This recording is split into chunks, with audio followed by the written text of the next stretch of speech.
everyone, especially to our honorable Helen Silas Nade, the Barangay Captain. I am Rachel Midabilio. Together with me is my group mates. I'm Marla Pinaligodo. I'm Marcia Howard. I'm Merlin Sabay. We will present our DDP proposal. This project called enhancing educational facilities and resources for elementary learners in Villa Consuelo, Navalbuliro. This project objectives is ang objective niya is to renovate sa classrooms nga among for materials, tapos para sa magkada siya conducive learning environment for the children, tapos for procurement of technological tools like computers, tablets, tapos that helps the students to have a better learning experiences po. So in this slide po, mali siya ang indicative mapping, which is ang area sa school, ang map sa school na ginatan sa ako sa principal katong may ko ano ito sa ilaha. Hindi natin makita ang mga classrooms na ito na school. Tapos i-record minagtuan na nag-base sa among project. So,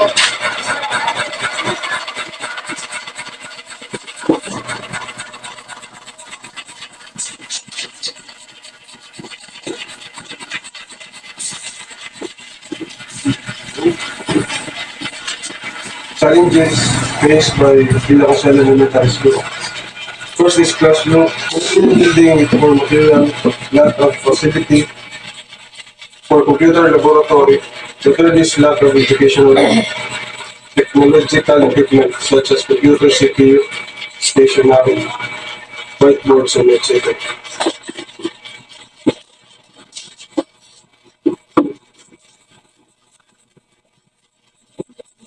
So, display here are some photos taken from the respective elementary school.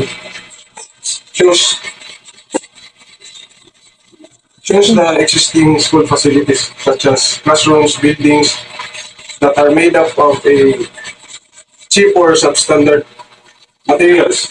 As you can see in the second picture, where it is an outdoor area, which you can see an overgrown vegetation and a cluttered and disorganized office. So, these pictures visually depicts the challenges and the problems faced by the school. And so, supporting the slides earlier mentions the issues and the problems of the school, like poor classrooms and a lack of proper educational resources. So, good morning everyone. So, Philippine Matrix year 2023 to 2026. So, ang among project category sector is dormitory project category sector, which is the continuation of construction of new classrooms, renovation of existing classrooms, and procurement of educational technology. So the objectives of the construction of new classrooms is to expand learning facilities to accommodate growing growing student population. The visible resolutions is the 2 classrooms built and improved learning environment. The activities is to organize a meeting of BDC together with the Sangguniang Kabataan and organize community volunteer help the construction of the facilities. Then ang budget is 500,000 pesos. Then ang time frame is 1 year and the involved agencies is the barangay and municipal local government and the barangay and the Sangguniang Kabataan Council. The second is the renovation of existing classrooms. The objectives is to enhance the current learning spaces to integrate technology. Then the objective is one classroom renovated, and the visible activities is to organize meeting of BDC together with the municipal and provincial and government allocation of funds pertaining to provide construction materials. And the budget is 100,000 pesos, and the time frame is 5 months to 7 months. The both agencies are the barangay and the municipal local government and Sangguniang Kabataan Council and NGOs. The last one is the procurement of educational technology. The objectives is to integrate modern technological resource in the classroom.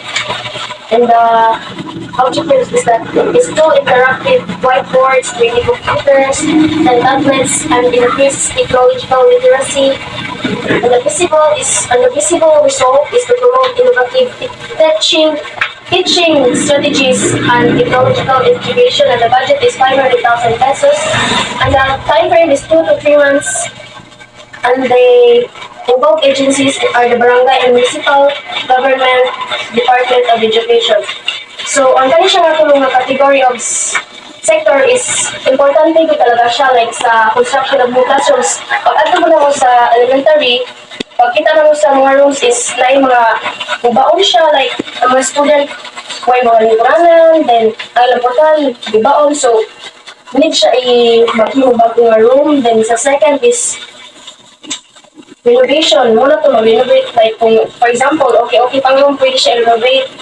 And sa second is kanang procurement of educational technology. Ingat kami sa dati daw kung naa sila mga computer lab, then nabagyuhan daw, sumuto siya nawala, then importante na karon ang technology, like grade 6, mag hands-on na silang technology. So, muto siya ang among Philippine Netflix. So, ang expected results po sa katong amo ang ngadto is foster inclusive and collaborative learning.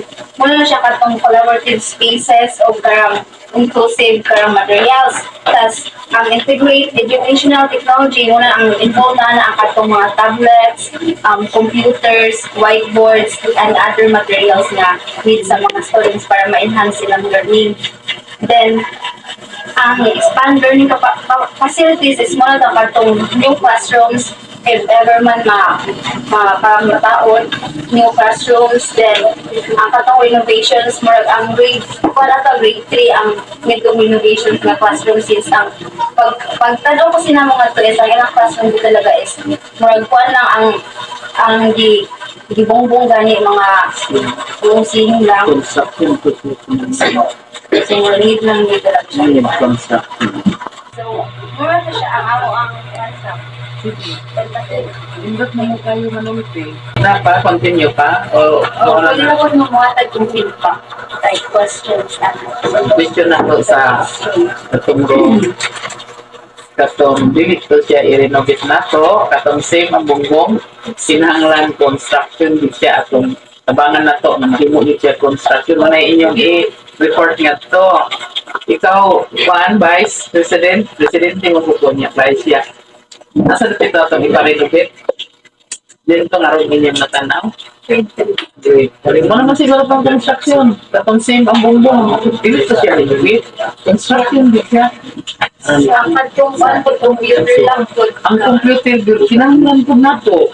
Pag ato kasi na is na ang kindergarten o ang computer lab, balik isa lang sa mga ba? Ay, okay, mo kung negosyasi ang eskwelahan. At ito mo po kalipay, kung kaya ako sa ko ka presidente, sa likod ako ang gawa ni Kunsihan, o sa po siya ka vice.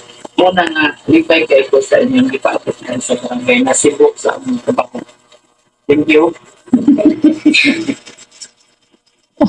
Otherwise, ito. Ikaw, isa man, ikaw mag-ipok. Lupit, technology. Ang sa apel na sa GDP, pwede sa amin dito na dito sa eskwelahan, internet-repin. Ang pagtural din na sa eskwelahan. Yes. And also, the gate 1, the gate na padaktan siya para makasoda ang mga truck na in case of emergency, na din nga, sa po na sa nakuha. And also, the covered walk. Apel na kanina sa inyong BDP ha, kaya usama na sa infrastructure din na sa eskwelahan. Dili lang tayo ang room, Ang pins, igual ninyo. sa resources at sa facilities. Kaya apel na lang po na sa dito. Sugang ninyo, yung ipadalagan sa barangay o pagpapader, bisayaon lang ako ha, kay bisaya rin ko, koto. O niya, kung katupong covered walk, do pwede ko to siya, pero covered ko, kung nagkinahanglan ko siya.